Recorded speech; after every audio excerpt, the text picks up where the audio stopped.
Então, hoje nós vamos falar um pouquinho de como, né, o Kardec, como educador, o exemplo que ele deixou para nós, né, o caminho a ser seguido. E também vamos saber como que o Kardec foi educado. Não é assim? Nossos pais, a gente não é o fruto da educação dos nossos pais? E os nossos pais passam para a gente o quê? A educação que eles tiveram, não foi? O Kardec também não foi diferente. O Kardec foi educado, né? Sua mãe, seu pai, educaram ele de um jeito até 10 anos, mas ele sofreu a influência da educação, que é de um educador da Suíça, e ele morava na França. A mãe do Kardec deixou ele ir para a Suíça para que ele tivesse uma melhor educação, uma educação com um famoso educador chamado Pestalozzi. E hoje vocês vão conhecer Pestalozzi. Falha, né? Então vamos entender um pouquinho, porque nós sabemos que Kardec é um educador. A maioria das pessoas conhecem Kardec como o codificador da doutrina, né? Mas antes que ele fosse um codificador da doutrina, do espiritismo, né? Ele foi um professor. Um professor assim como qualquer outro professor. Dava aula, ensinava química, várias matérias, né? Aritmética. Então, nós vamos agora ver um pouquinho sobre Allan Kardec e a educação.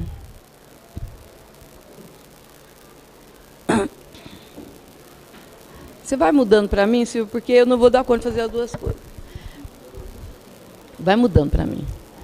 A educação é uma frase de Kardec. A educação, se bem compreendida, é a chave do progresso moral.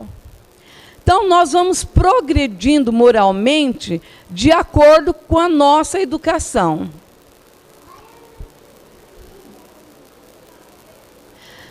Então, aquele que hoje conhecemos pelo nome de Allan Kardec, chamava-se Hippolyte Léon Denisard Rivaio.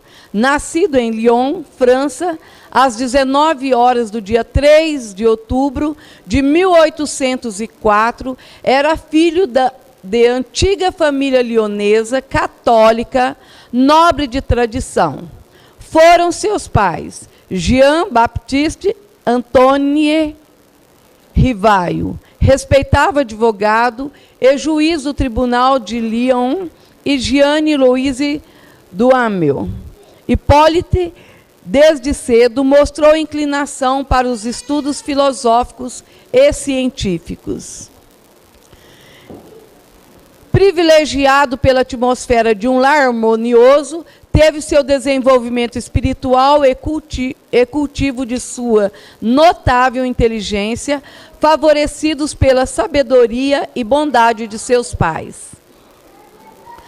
Era um menino simpático e robusto, de testa ampla, olhos cinzentos bem claros, quase azuis e de grande vivacidade. Tranquilo e moderado, seu temperamento equilibrado denotava personalidade enérgica e perseverante. Sempre foi inteligente e bom. Completou seus estudos muito cedo e, quando moço, tornou-se um grande professor, ensinando de graça quem não podia pagar. Sabia falar fluentemente alemão, inglês, holandês, profundo conhecimento do latim e do grego, assim como a italiana e a espanhola. Aos 10 anos, foi estudar na Suíça com o famoso educador John Henrique Pestalozzi. Eu vou passar mais rápido, porque depois eu vou... Aos 12 anos, Rivaio concluiria seus estudos em Lyon. Seus pais entenderam por bem confiar o único filho ao famoso educador John Henrique Pestalozzi, o mais sábio, respeitado e célebre professor daquele tempo, precursor da moderna educação, da chamada escola ativa, e fundador da primeira escola profissional do mundo, na Suíça. Então, desfrutaria o menino Rivaio a companhia desse mestre em excelência, verdadeiro formador de caráter. Tão amado era que seus alunos o chamavam de pai Pestalozzi. E ainda, em Yverdon, aos 19 anos, interessou-se pelo estudo do magnetismo. Todas as vezes que Pestalozzi se ausentava, ele assumia a direção do instituto. Então, aos 14 anos, já Kardec era diretor de uma escola. Por quê? Porque ele era responsável e sabia lidar com as crianças. Nós vamos falar um pouco, daqui mais a pouco, sobre as crianças. Que aos 20 anos, quando Pestalozzi fecha o instituto, e após ser dispensado do serviço militar, fundou em Paris uma escola nos moldes de Yverdon, que foi chamada de Liceu Polimático.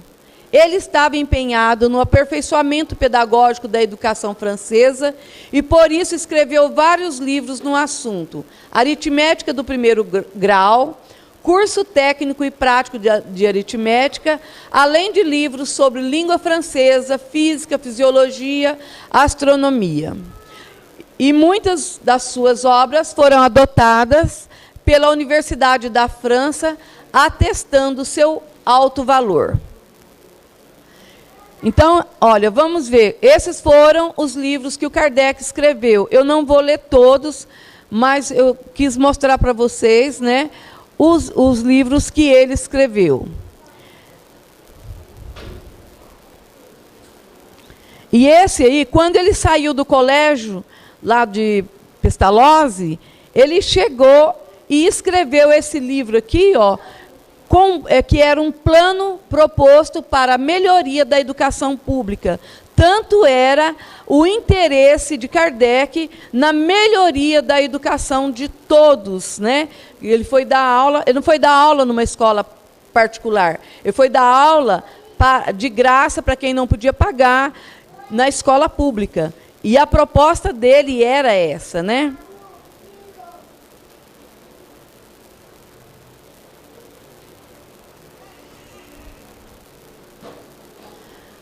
Em 1831, publicou mais 3 livros e conheceu Amélie Gabrielle Boudet, que era professora da Escola de Belas Artes, poetisa e pintora, com quem casou-se em 1832. Agora nós vamos saber um pouquinho por como que o Kardec foi educado. Porque nós sabemos, né, que nós somos produto do meio onde nós vivemos. Então, por isso que nós temos que preocupar com os nossos filhos, com as nossas crianças, com o meio que a criança convive.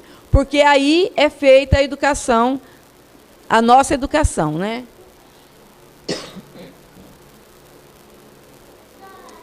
Pestalozzi nasceu em Zurique, Suíça, no dia 12 de janeiro de 1746. Esse foi o professor de Kardec. Então, vamos saber um pouquinho da história do Pestalozzi. Seu pai morreu quando ainda era criança. Foi criado pela mãe, sua família empobreceu e ele cresceu pobre. Mas ele leu um livro de Rousseau, chamado Emílio, e esse livro que Rousseau escreveu, que era um precursor também de Pestalozzi, ele falava muito sobre como educar uma criança. Emílio é um modelo de criança que Rousseau escreveu. E ele escreveu Emílio para representar o homem, né, o menino, e Sofia para representar uma menina. E após a leitura desse livro, Pestalozzi foi influenciado pelo movimento naturalista e tornou-se um revolucionário da educação. Casou-se aos 23 anos e comprou um pedaço de terra onde intentou o cultivo de ruíba. A invasão francesa da Suíça em 1798 revelou-lhe um verdadeiro caráter heróico. Por quê? Porque as crianças ficaram órfãos. Aquelas crianças sem pai, sem mãe, sem família, que estavam praticamente perdidos por ali, ele adotou. Mais ou menos 70 a 80 crianças foram adotados por Pestalozzi. E sofreu muito nesse trabalho, né? E o trabalho dele foi assim, os últimos 10 anos foram marcados por cansaço e tristeza. E o derradeiro trabalho, ele escreveu o livro O Canto do Cisne. Então, o Pestalozzi foi mestre, diretor, fundador de escolas. É considerado um dos defensores da escola popular extensiva para todos, né? Que hoje se fala assim, educação para todos, mas Pestalozzi, lá em 1700, né, já falava da educação para todos. A educação para o bem comum, que todos tivessem acesso à educação. Por quê? Porque ele sabia que é pela educação que o ser humano evolui. A gente progride, né? Educando-se. Como bom discípulo de Rousseau, estava convencido da inocência e da bondade humanas, bastando que estimulasse o desenvolvimento espontâneo do aluno, atitude que o distancia do ensino dogmático e autoritário. Então, o que a gente precisa aprender é esse sistema de ensino na base do amor, porque a autoridade, o autoritarismo nas escolas, ou qualquer ensino, seja em casa, seja na educação espírita, em qualquer lugar, o autoritarismo não educa, né? Mas sim a autoridade moral, que é a autoridade amorosa, bondosa, a autoridade através dos exemplos, que nós vamos falar daqui a pouco, né? Para ele, né, para Pestalozzi, o indivíduo é um todo, cujas partes devem ser cultivadas. A unidade, que é o espírito, coração e mão, corresponde à tríplice atividade: conhecer, querer e agir, por meio da qual se dá o aprimoramento da inteligência, da moral e da técnica. Daí a importância dos métodos para a organização do trabalho manual e intelectual. Segundo ele, deve-se partir sempre da vivência intuitiva, para só depois introduzir os conceitos abstratos. E aí estão os livros, né, que ele conheceu. Emílio, e ele conheceu esse outro livro também, que é o Contrato Social. Todos os dois livros estão relacionados com a educação, com a sociedade, da nossa vida com a sociedade, como nós nos relacionamos. E essa frase eu gosto muito. Por quê? Porque ela mostra para nós a importância dos pais educar as crianças no seu jeito, né? Porque diz assim, ó, o homem é bom por natureza, é a sociedade que o corrompe. Então, quer dizer, Deus deu para cada mãe, os seus filhos, na família, o seu pai ali junto, para que eles pudessem educar do seu jeito e preparar essa criança para viver em sociedade.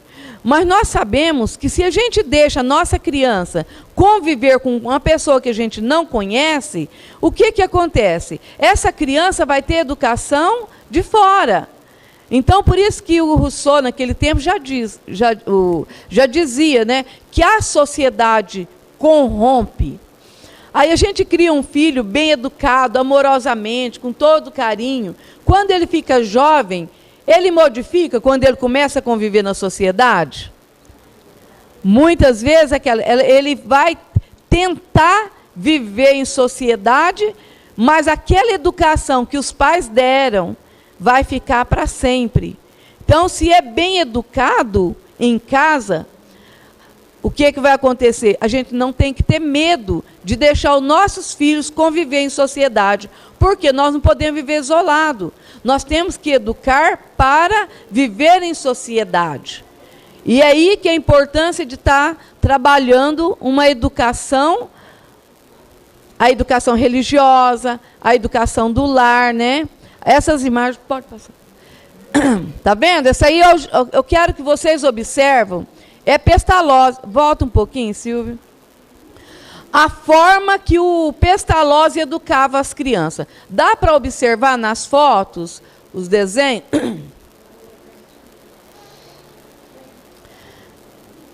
Olha como que ele era. Imagina 70, 80 crianças em volta da gente, sozinho, né? Ali para educar.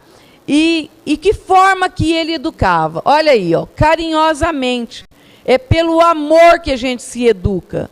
Porque violência gera violência. Quando eu falo com agressividade, eu estou dando oportunidade para que o outro também me trate com agressividade.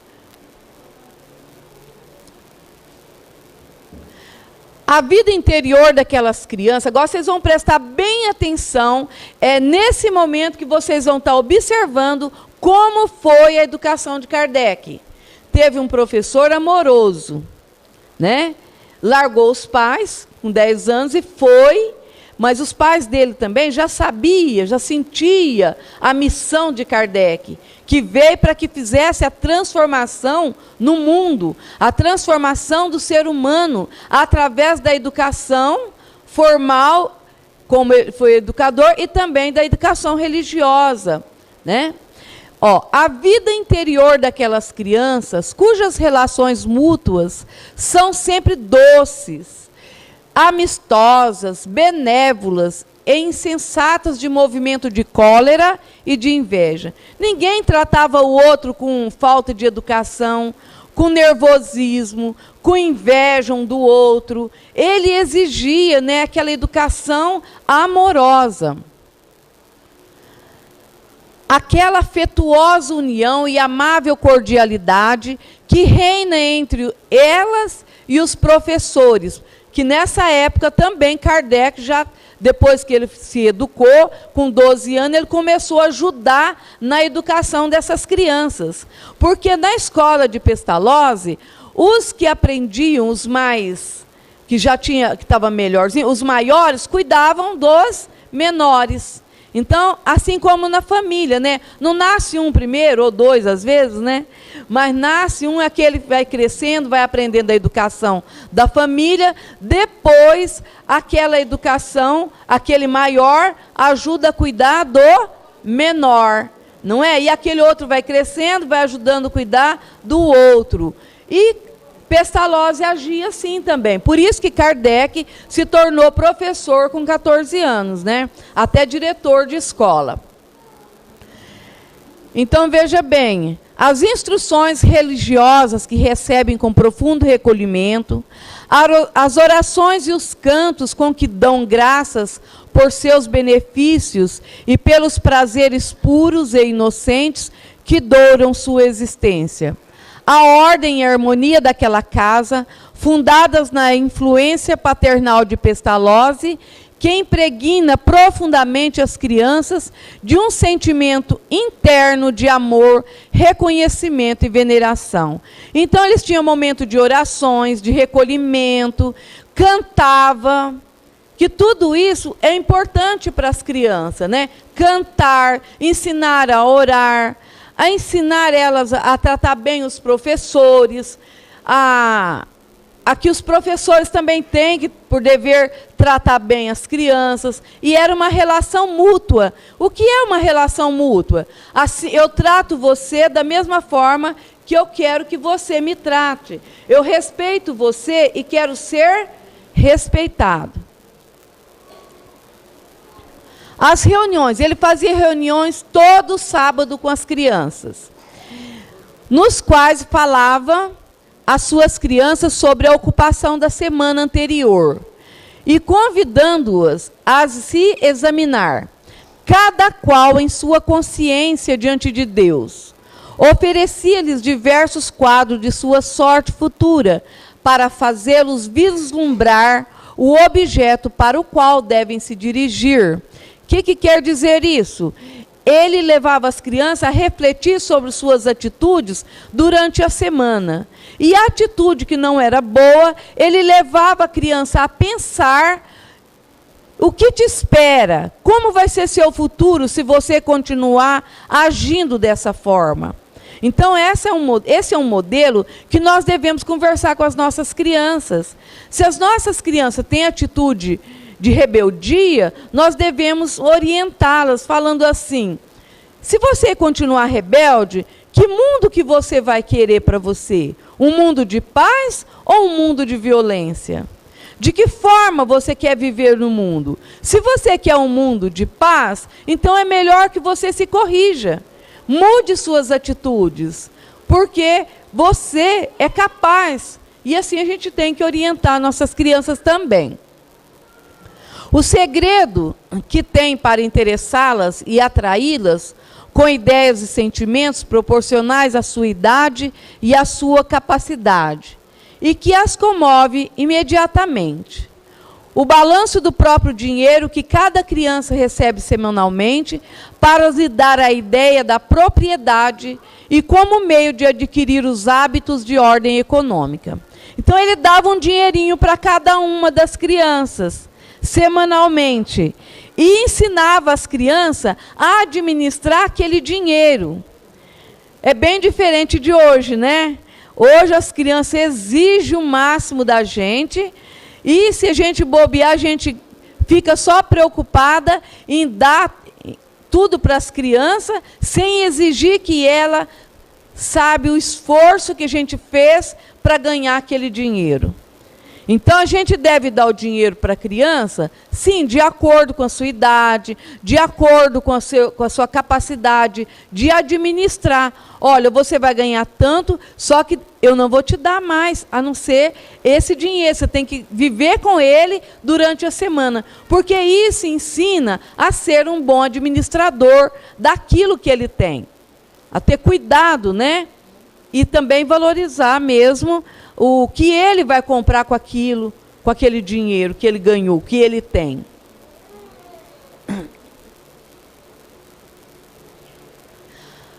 Então, o Pestalozzi, ele foi considerado o educador da humanidade. Porque vocês observam que Pestalozzi passou esse modelo de educação para Kardec. E Kardec aperfeiçoou, trabalhando o espírito, né? Porque o Pestalozzi, a religião daquela época era o protestantismo.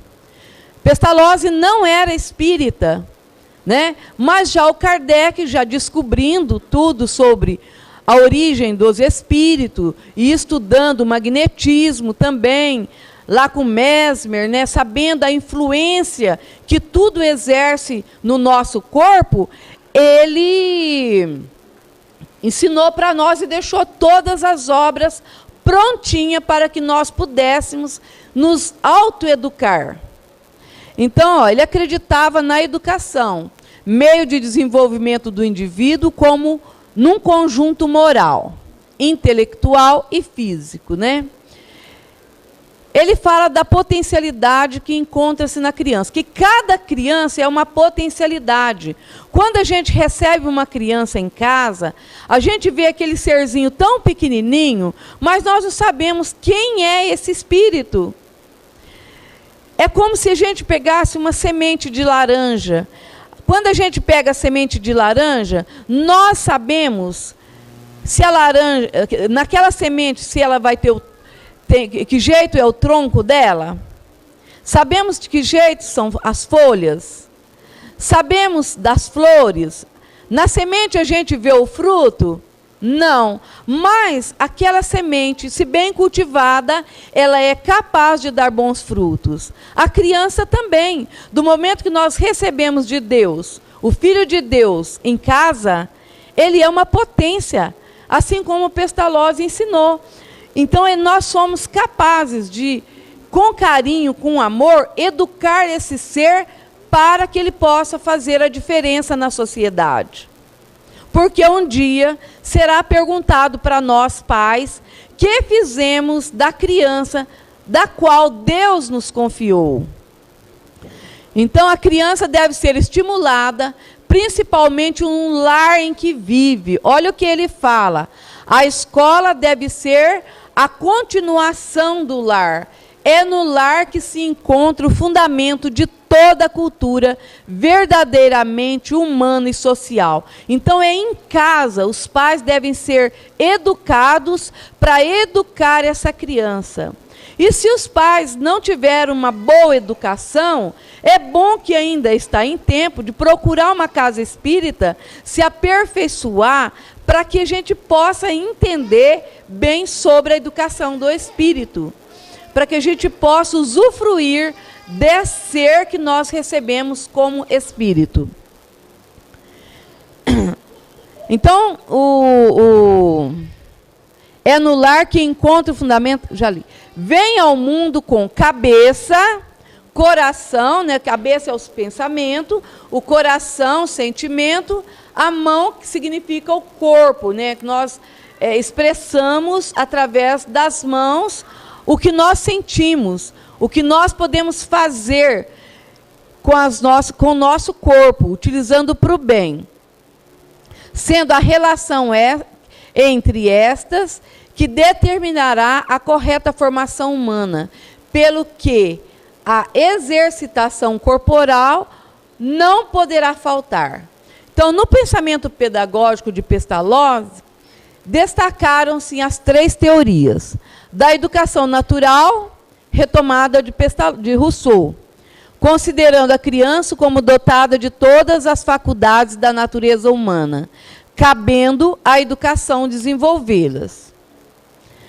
Da formação espiritual do ser humano, a ser desenvolvida por meio da educação moral, intelectual e profissional, articulado, quer dizer, todas juntas, né? A gente se autoeduca, o intelectual, né, a gente, pelo estudo, pelo conhecimento que a gente busca ter, né, na nossa mente, e também o moral, que é o sentimento, e através do nosso jeito de agir. E da instrução, tendo como ponto de partida a intuição, que seguia em particular a psicologia infantil.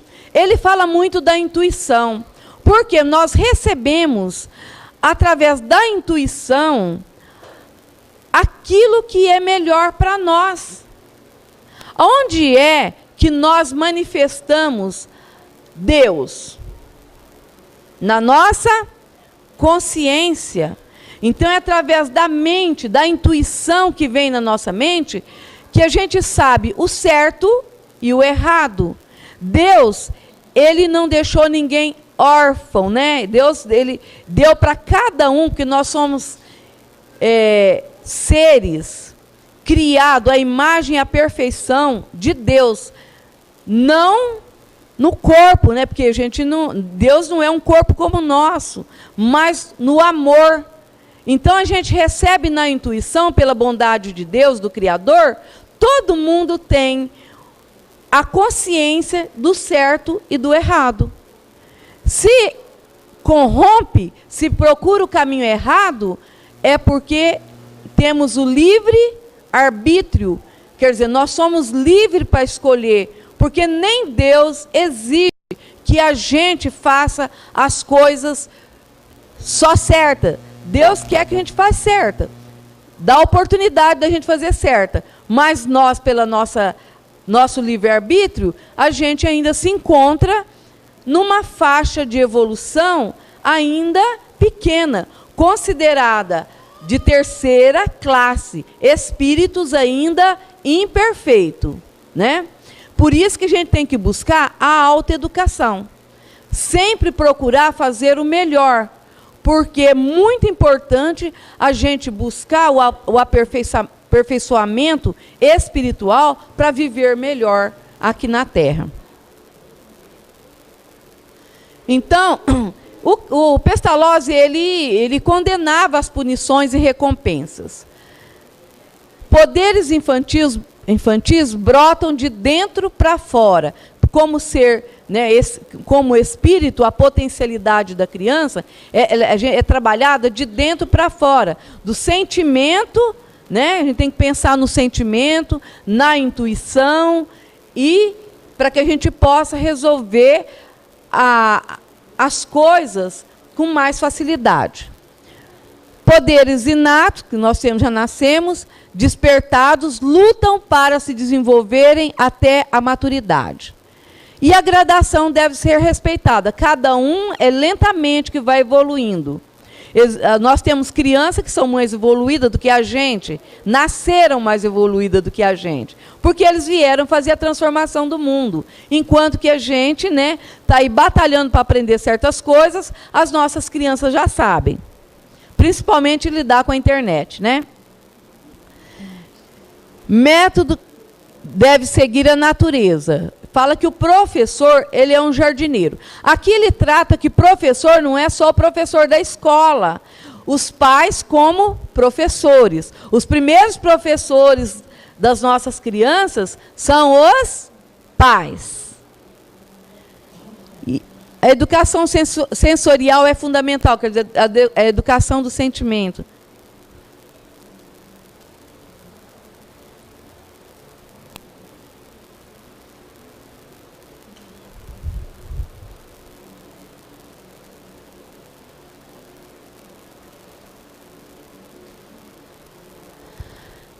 E Pestalozzi, mestre de Kardec, foi um apóstolo da educação, né, e Kardec aprendeu com ele que educar é amar. Eu vou passar um pouquinho, né?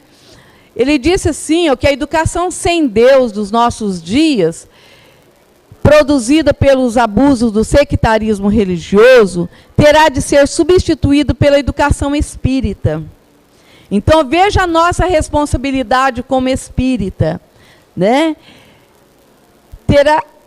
Onde a fé não é imposta, porque o espiritismo, ele não impõe nada, ele respeita o outro. Olha lá, mas desenvolve educando à luz da razão, porque nós temos que chegar nós precisamos entender que a educação espírita, a pessoa vem para a casa espírita, por quê? Por que vocês estão aqui? O Silvio obrigou? A Cássia, então? A Cássia não obrigou ninguém a vir aqui? Por que vocês vieram aqui? Porque vocês já usam, sabe o quê? A razão. É importante para mim a aula. É importante estar no meio. É gostoso ser bem acolhido, ser bem recebido. É gostoso vir aqui. Né? Então já é a razão. Eu não venho na casa espírita, mas obrigado. Eu venho porque gosto, não é? Já deixou de achar mais importante os programas de televisão do sábado à tarde para vir na casa espírita. Isso já é uma evolução, né? Nós já evoluímos.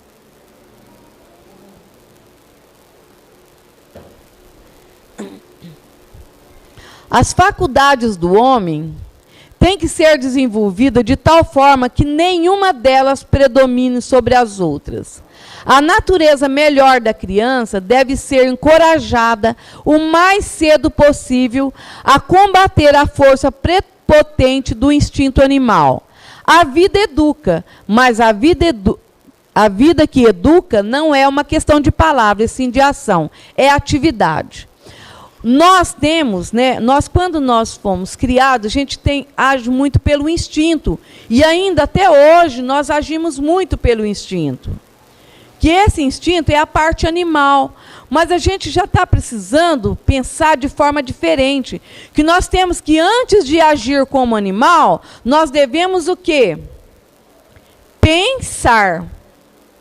Quando eu penso, quando eu vou agir sem estar encolerizado, eu vou agir de forma mais humana. Eu vou agir de forma amorosa. Então, antes de agir, eu tenho que fazer o quê? Pensar.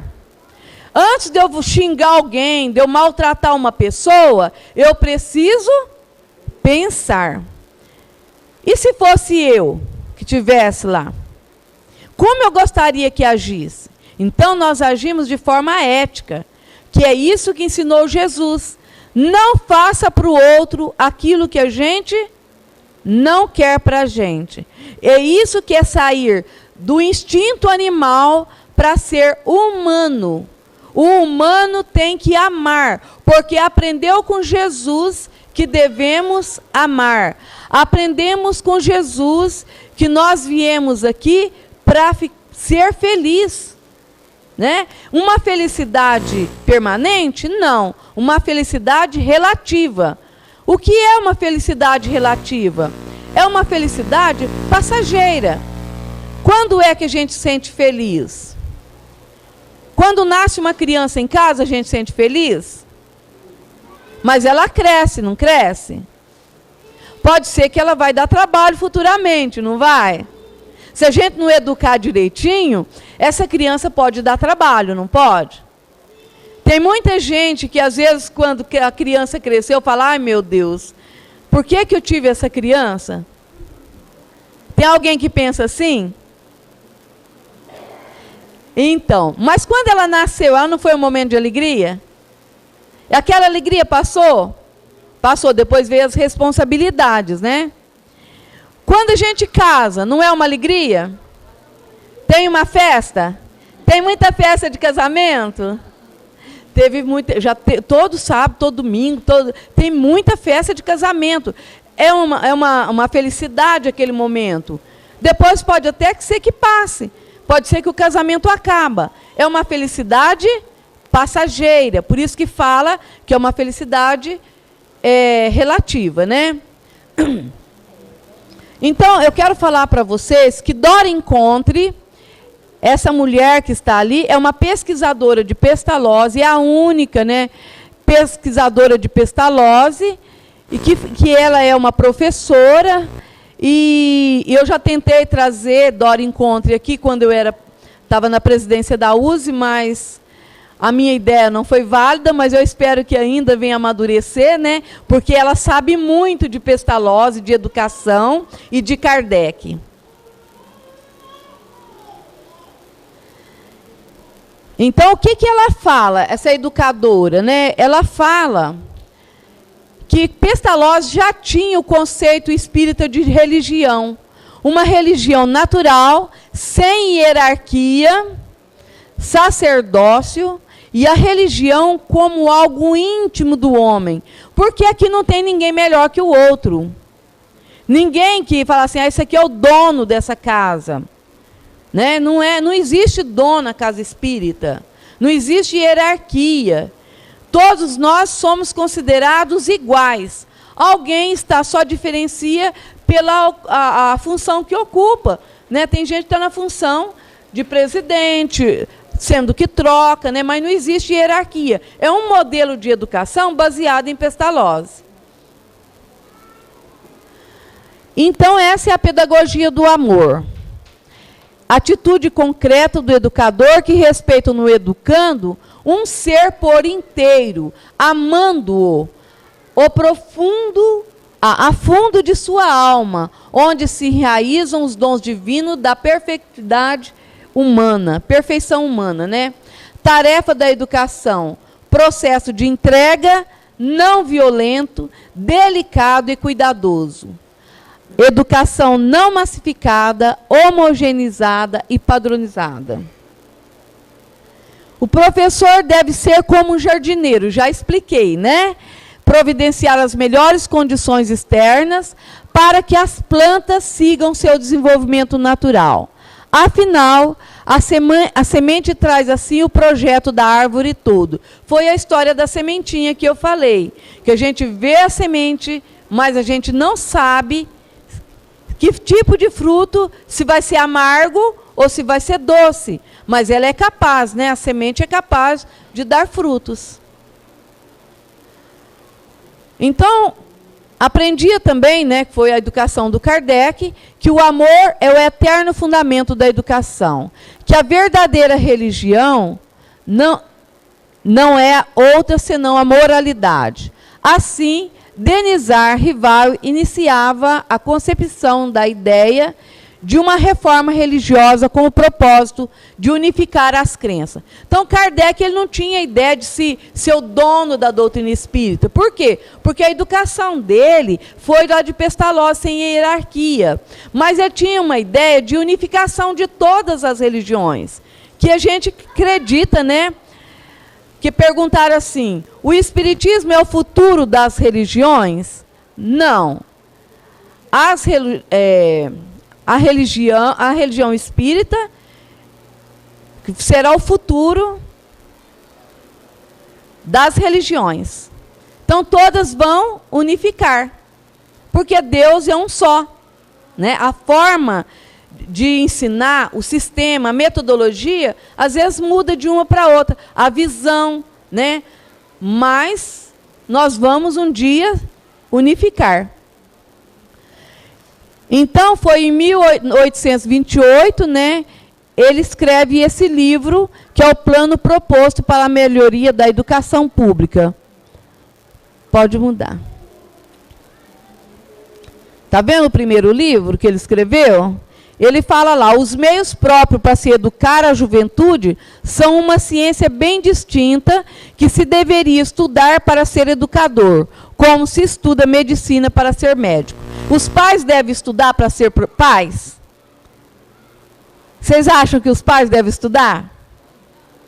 Quando faz curso de orientação à gestante, os pais já não são educados para como lidar com aquele filho de Deus que chegou na sua casa?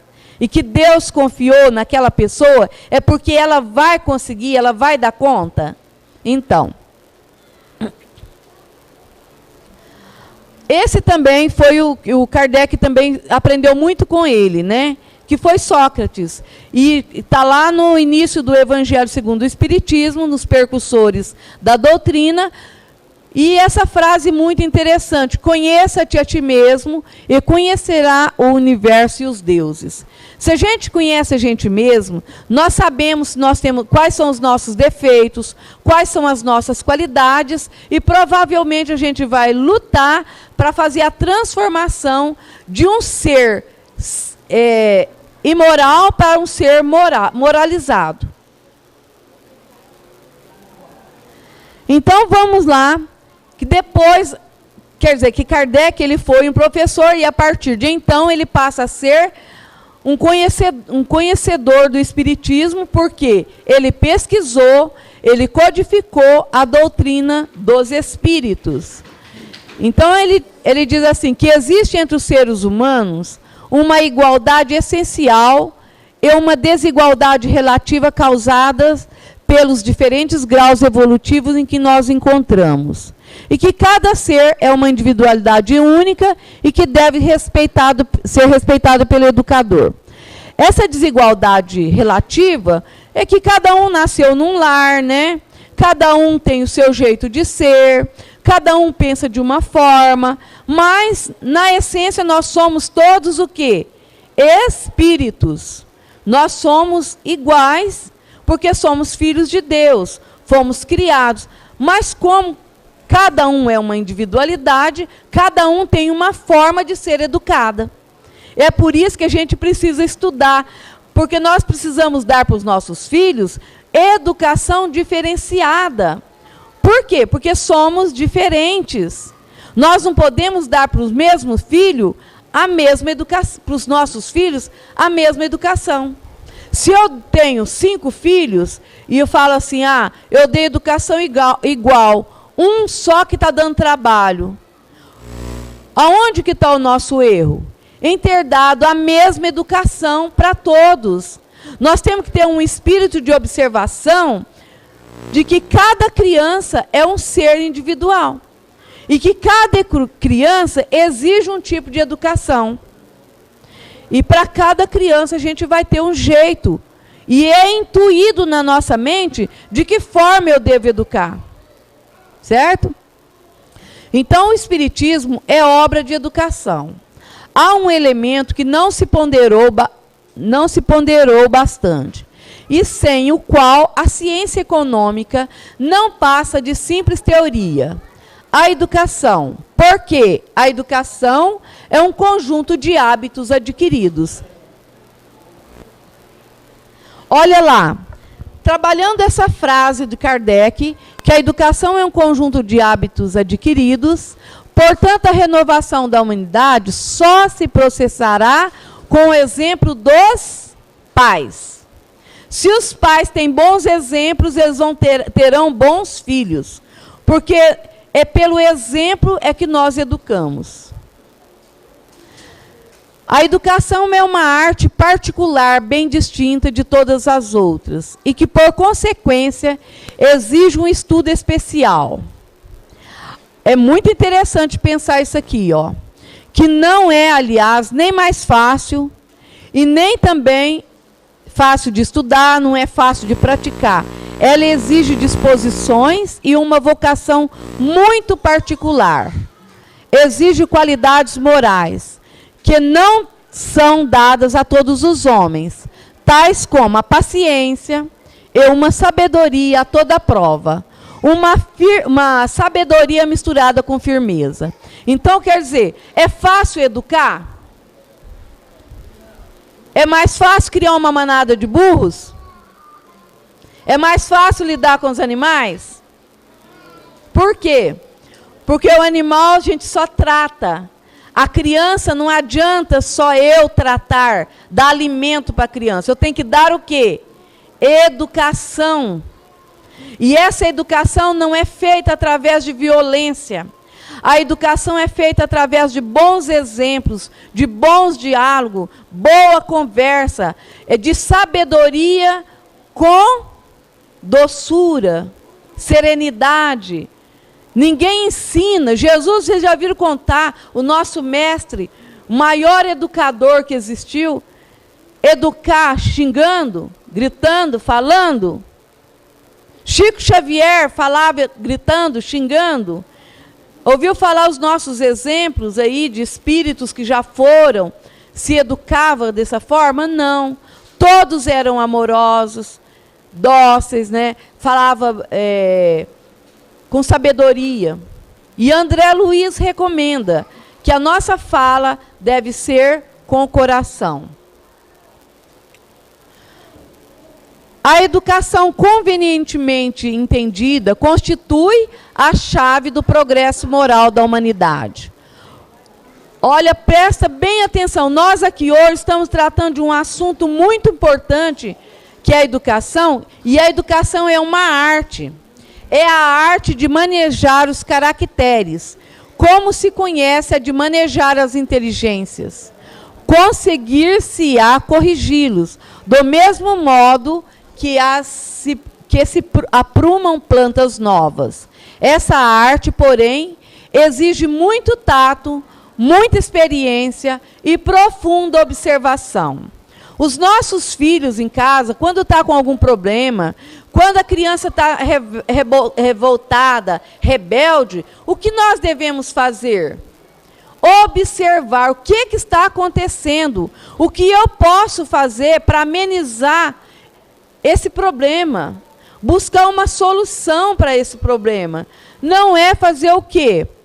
Brigar com essa criança, brigar com esse jovem, mas conversar para saber o que melhor a fazer, o que nós podemos fazer para melhorar. Porque existe, falou muito aqui de jardineiro, mas existem pais que cuidam melhor do seu jardim, melhor do seu carro, melhor da sua casa, do que da formação da criança, da educação da criança. Então a gente tem que, às vezes, deixar de lavar um pouco a casa, de ficar limpando toda hora, todo dia, com aquela mania de limpeza que mãe tem, não é? para cuidar, observar, sentar um pouco com a criança, olhar o caderno, conversar com ela, olhar olho no olho, sentir essa criança, não tocar só para bater na criança, porque as crianças na escola, quando a gente chega perto dela, para a gente fazer um carinho, ela encolhe. Por que ela faz isso? Porque em casa ela só apanha. E apanhar, bater não corrige. Bater piora a situação. A violência, ela piora a situação. Né? Então, depois que Kardec codificou, só vamos mostrar agora as obras de Kardec, né? Aí, o Pentateuco, mais o que é o Espiritismo, obras póstumas, pode ir passando. Essa é a primeira, né, que foi em 1862. Kardec fez uma viagem, ele escreveu tudo nesse livro. Nós conhecemos alguns textos só. Nossa educação é tão pequena ainda na doutrina espírita, que a gente fica preso no Evangelho, às vezes na aula do Evangelho, com pequenos textos, mas a obra é vasta. Nós não sabemos ainda nada de espiritismo, estamos ainda engateando naquilo que o Kardec veio para ensinar sobre a nossa educação como espírito. Pode passar. Olha, tem principiante espírita, o que é o espiritismo? E outra, essa coleção completa da Revista Espírita também, são 12 livros. Aí as obras básicas, as obras póstumas, que foi depois, né? E aí essa fala de Kardec também. Presta bem atenção. Quando todos os homens estiverem convencidos de que Deus é o mesmo para todos, de que esse Deus soberanamente justo e bom, nada de injusto pode querer, que não dele, porém dos homens vem o mal. Todos se considerarão filhos do mesmo Pai, e se estenderão as mãos uns aos outros. Então, quando todo ser humano sentir que todos somos filhos de Deus, aí tudo vai mudar. Porque religião é rótulo. Cada um põe um é espírita, outro é evangélico, outro é católico. Mas, no fim, todos nós somos o quê? Filhos de Deus e caminhamos para a perfeição. Esse é o nosso objetivo. E que cada um aprende de uma forma. Mas que o objetivo é o mesmo, né? Então, o Kardec, né, hoje, como seu dia, eu vou passar a mensagem que ele deixa para todos nós espíritas. Ó, ele não falou para os espíritas de outro lugar. Ele falou para os espíritas do Brasil. Olha lá. O espiritismo não é uma luz nova, mas uma luz brilhante, porque surgiu de todos os pontos do globo através daqueles que viveram, tornando evidente o que era obscuro, porém põe fim às interpretações errôneas e deve unir os homens em uma só crença, porque não há senão um Deus, e suas leis são as mesmas para todos. Olha a beleza de tudo isso. Então, a lei de Deus é para todos. E nós precisamos o quê? Sentir no outro filho de Deus. E hoje, né, como é o aniversário de Kardec, essa frase, nascer, morrer, renascer ainda e evoluir sempre, tal é a lei. Nós evoluímos sempre. Nós saímos de uma reencarnação, voltamos para o mundo espiritual, voltamos novamente num corpo humano, até a gente adquirir a perfeição. E o outro, o próximo, o amor que eu tenho que sentir pelo próximo, é que vai ser a ponte para a minha evolução espiritual. Enquanto nós estivermos degladiando uns com os outros, sem nos educarmos para viver bem um com o outro, a gente vai ficar estacionado. E onde que a gente começa a nossa educação? Na nossa família, né? Em casa, amando e respeitando aqueles com quem Deus mandou a gente conviver. É fácil? Mas o Kardec disse que seria fácil? Pestalozzi achou que foi fácil? Como que ele terminou a vida dele lá? Cansado, né? Os 10 últimos anos dele na Terra foi de muito sofrimento, cansaço, decepções. Por quê? Porque a trabalhar a educação é gratificante, mas o caminho, ele não é simples.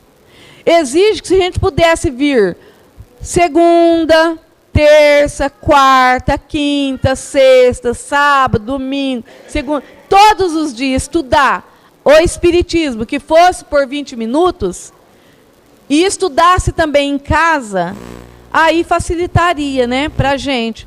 Compreenderíamos o nosso papel aqui na Terra de forma melhor. Compreenderam? Mas por ser difícil eu tenho que parar?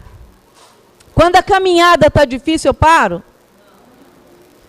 Eu busco força na oração, na prece, buscando ajuda com os nossos benfeitores, pedindo ajuda para o nosso anjo da guarda, amigos espirituais que simpatizam com o nosso jeito de ser, para que a gente venha